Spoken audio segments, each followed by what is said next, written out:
안녕하세요, 백설마녀입니다. 오늘은 남자들이 여자친구랑 잘 사귀다가도 점점점 얘랑은 결혼은 못하겠다 라는 생각할 만한 포인트들은 어떤 것들이 있을지 함께 이야기 나눠보도록 할게요. 제가 이거 찍기 전에 저희 남편한테 한번 물어봤거든요. 그러니까 과소비랑 속궁합 안 맞는 거, 이거는 결혼하면 힘들 것 같다 라고 얘기를 하는 거예요. 역시 결국에는 돈과 잠자리, 이거 두 개가 인간사 중에서는 제일 크리티컬한 문제가 되는 것 같습니다. 근데 이거 두 개는 저희 남편이 이미 결혼 12년 차로서 생각을 해봤을 때 떠올랐던 것 같고, 그게 아니라 결혼 전에 본인이 총각일 때는 어떤 요소에 대해서 생각을 해봤냐 하니까 대화 안 되는 거라고 하더라고요. 여자친구와 대화가 안 되는 것도 생각보다 많은 남자분들이 언급하는 요소인데요. 종교나 정치색 안 맞는 거, 이거 두 개는 아예 사귀기 전부터 다 걸러질 만한 요소이기 때문에 이런 것들은 제쳐두고, 제 생각에 사귀고 나서야 느낄 수 있을 만한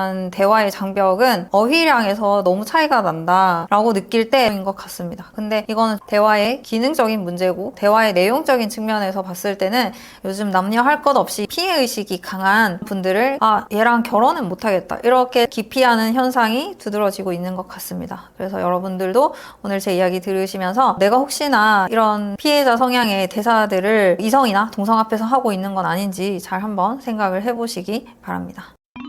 자, 그래서 오늘의 이야기, 애인 앞에서 절대로 하면 안 되는 첫 번째 행동, 모든 논쟁에서 어떻게든 이겨먹으려고 하는 것입니다. 남자친구나 여자친구랑 의견 충돌이 있으실 때 이 대화의 목표가 너와 나, 우리의 의견 대통합이 아니라 무조건 내가 이긴다, 이런 태도를 보이시는 분들이 계시죠. 다른 친구들한테는 정말 다 잘해주시면서 꼭 그렇게 남자친구나 여자친구한테만 이기려 든다거나 말을 함부로 하는 사람들이 계세요. 이런 분들은 결혼을 하면 아마 더 심해질 가능성이 높습니다. 전형적으로 집 밖에서는 남의 비위 다 살살살 잘 맞춰주고 그 스트레스를 집 안에서 다 푸는 그런 분들일 가능성이 높기 때문이죠. 그래서 남자친구나 여자친구와의 모든 논쟁에서 내가 이기고 싶다라는 생각이 든다는 거, 결국에는 과거에 우리가 함께 했던 그 모든 사건들에 대해서 내가 피해자고 너는 가해자다, 이런 결론을 내고 싶어 한다는 거니까 역시 마찬가지로 피해자 마인드라고 보실 수가 있겠습니다. 하지만 남자든 여자든 이렇게 자신을 가해자, 즉 죄인으로 만드는 사람과는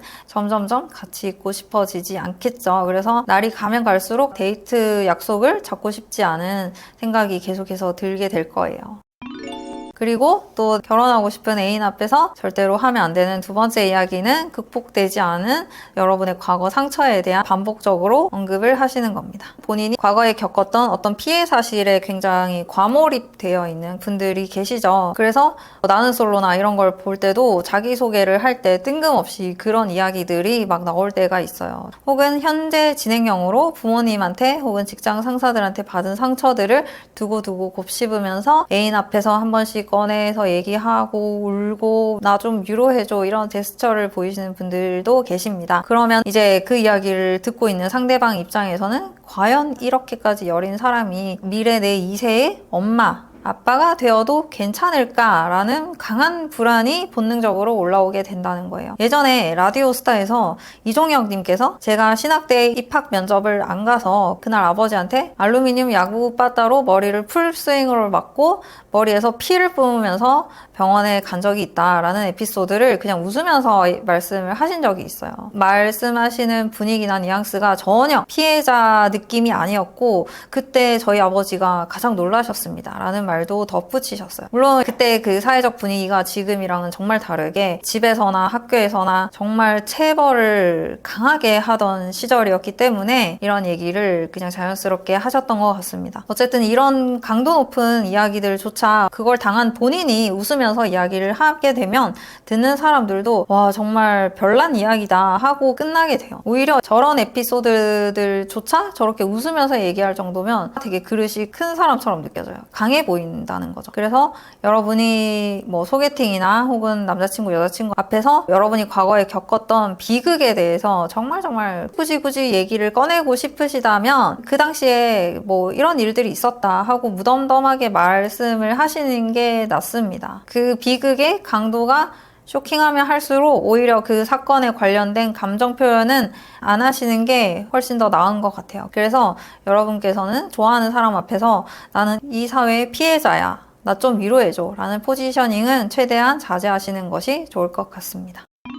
세 번째, 아빠에 대한 부정적인 언급. 이것도 이번처럼 극복되지 않은 비극에 대해서 반복 언급하는 것에 포함이 되는데, 이런 이야기들을 왜 하지 말라고 말씀드리냐면, 여러분의 나약함을 드러내면 낼수록 그 상대방이 너무 불안해서 도망갈 수도 있기 때문입니다. 인생의 파트너로서 적합하지 않겠다는 생각이 든다는 거죠. 그 중에서도 특히 아빠에 의한 피해 사실을 반복적으로 언급을 한다, 이런 거를 여자가 하게 되면 듣는 남자 입장에서는 이 여자친구는 성인 남자에 대해서 굉장히 부정적인 감정을 가지고 있구나, 한마디로 남혐을 하는 느낌이 들기 때문에 자기도 모르게 그 여자친구에 대한 애정이 식을 수 있고요. 또 아빠에 대한 부정적인 언급을 남자들이 하게 되면 그걸 듣고 있는 여자 입장에서는 어떻게 해석이 되냐, 1차원적으로는 굉장히 많은 분들이 내 남자친구가 내 남자친구의 아버지처럼 될까봐 무섭다, 이렇게 얘기하시는 분들이 정말 많고요. 그리고 사실 남자가 아빠에 대해서 부정하는 감정이 강하면 강할수록 그것과 비례해서 본인 엄마에 대해서는 굉장히 강한 책임감이나 죄책감을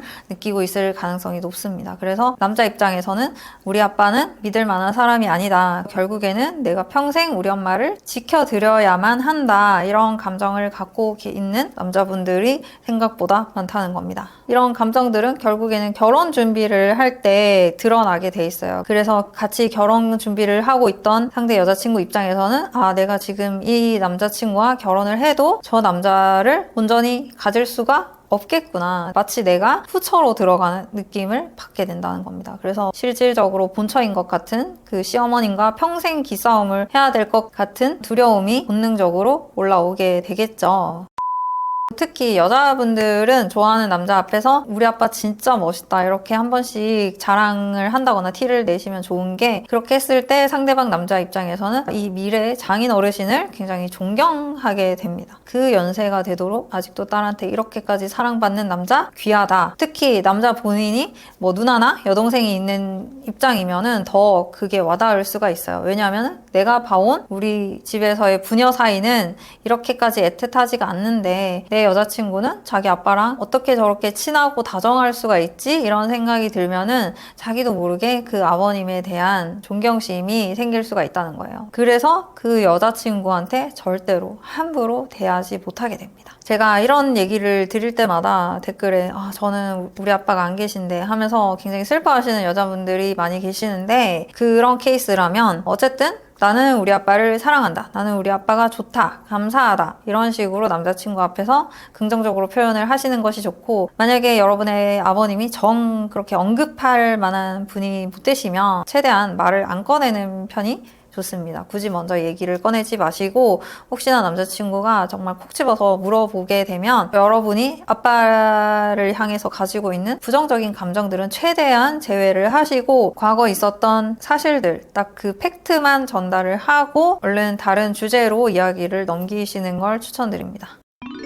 네, 오늘의 주제는 결혼하고 싶은 애인 앞에서 절대 하면 안 되는 언행들 3가지였는데요. 이 3가지 다 그 상대방에게 미래에 대한 불안감을 조성할 수 있는 언행들이기 때문입니다. 첫 번째, 모든 논쟁에서 어떻게든 이겨먹으려고 하실 때, 굳이 쓸데없이 애인을 매번 찍어 누르려고 애쓰는 그 모습들이 오히려 멘탈이나 사회적 지위가 약해 보입니다. 외적으로나 내적으로나 훨씬 더 나약해 보이는 모습이고 그릇이 작아 보이는 역효과를 불러일으킨다는 겁니다. 두 번째, 극복되지 않은 상처를 반복 언급하는 것. 이것도 당연히 멘탈이 굉장히 약해 보이고요. 상처는 다른 데서 입고 왔는데 위로는 네가 좀 해달라라는 그런 바이브 때문에 여러 번 그 이야기를 듣는 상대방 입장에서는 굉장히 피로도가 생길 만한 주제가 되겠죠. 세 번째, 아빠에 대한 부정적인 언급. 남자든 여자든 아빠에 대한 부정적인 감정을 자꾸만 보이게 되시면 듣는 애인들 입장에서는 우리 두 사람의 장밋빛 미래를 상상하는데 굉장히 걸림돌이 되기 때문에 최대한 자제를 하시는 것이 좋습니다. 특히 이 세 번째,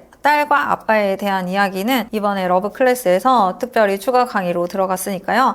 혹시나 수강 강의가 끝나셔서 이번 추가 강의를 들으실 수 없으신 분들은 아래 더보기란이나 고정 댓글을 참조해 주시기 바랍니다. 요즘에는 남자든 여자든 내가 저 사람한테 힘이 되어주고 싶다 뭐 이런 감정들이 많이 사라진 것 같아요. 옛날에는 측은지심으로 남자를 여자를 만나는 사람들이 좀 있었다는 생각이 드는데 여자로 치면은 평강공주 컴플렉스 같은 거죠. 근데 요즘에는 진짜 그런 분들이 거의 없으신 것 같습니다. 왜냐하면 당장 내 앞가림 하는 것부터가 너무 힘들기 때문에 굳이 힘들어 보이는 다른 사람을 위로를 해주고 북돋아줘서 사람으로 만들어야겠다, 개과천선 시켜야겠다 이런 생각을 하시는 분들이 거의 없으신 것 같아요. 그래서 썸남이나 여자친구가 좀만 징징거려도 데이트하고 싶다는 생각이 안 든다 이렇게 말씀하시는 분들이 굉장히 많습니다. 제가 1년 전에 저희 남편이랑 만난 지 6개월 만에 결혼을 했었거든요. 그때 제가 사실 몸이 굉장히 안 좋았어요. 살면서 제일 건강이 안 좋았을 때였는데도 불구하고 그거를 정말 티를 안 내기 위해서 아득바득 힐을 신고 하루 종일 걸어 다니면서 데이트를 하고 튼튼한 척을 했습니다. 이 얘기를 통해서 여러분도 사기 결혼해라 이런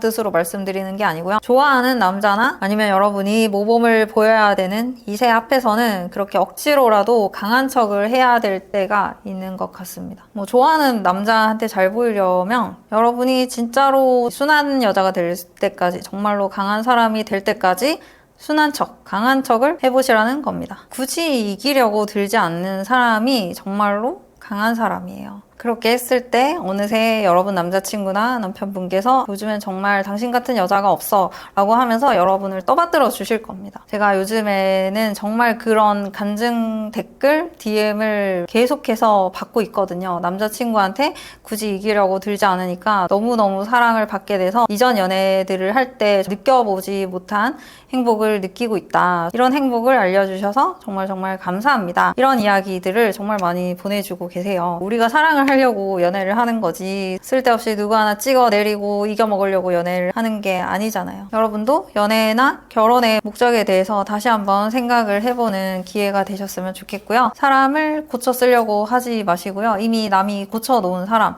혹은 여러분한테 본인이 알아서 맞추려고 하는 사람을 만나세요. 여러분이 굳이 이래라 저래라 하지 않아도 자신을 바꾸려고 애쓰는 사람들 말이죠. 왜냐하면 연인 사이에서도 그 애인이 여러분을 진심으로 존경을 하게 되는 순간 본인이 알아서 본인 라이프 스타일을 하나부터 열까지 다 바꾸려고 합니다. 잔소리를 할 필요가 정말 하나도 없어요. 그러니까 여러분 스스로 모범을 계속해서 보여주시면 됩니다. 행동으로, 결과로, 숫자로 여러분을 증명하시면 상대방은 알아서 여러분을 존경을 하고 자신의 라이프 스타일을 바꾸려고 할 거예요. 여러분이 좋은 부모님을 만나서 좋은 부모님한테 배운 것들이 있다면 그거를 남자친구나 여자친구한테 내가 모범을 보여준다는 생각으로 여러분이 듣고 싶은 말, 받고 싶은 대접을 그대로 그 사람한테 계속 해주시는 겁니다. 그 사람도 자기가 부모님한테 못 받아봤던 그런 언행들을 받다가 보면은 알아서 바뀔 가능성이 있습니다. 네, 오늘 이야기들도 여러분들에게 도움이 되셨길 바라고요. 제가 말씀드린 내용들에 대해서 궁금하신 점이나 아니면 다른 다양한 의견들이 있으시면 댓글로 많이 남겨주시기 바랍니다. 오늘도 여기까지 들어주셔서 감사드리고요. 좋은 하루 되시기 바랍니다. 그럼 우린 다음 영상에서 다시 만날 때까지 안녕! 설바!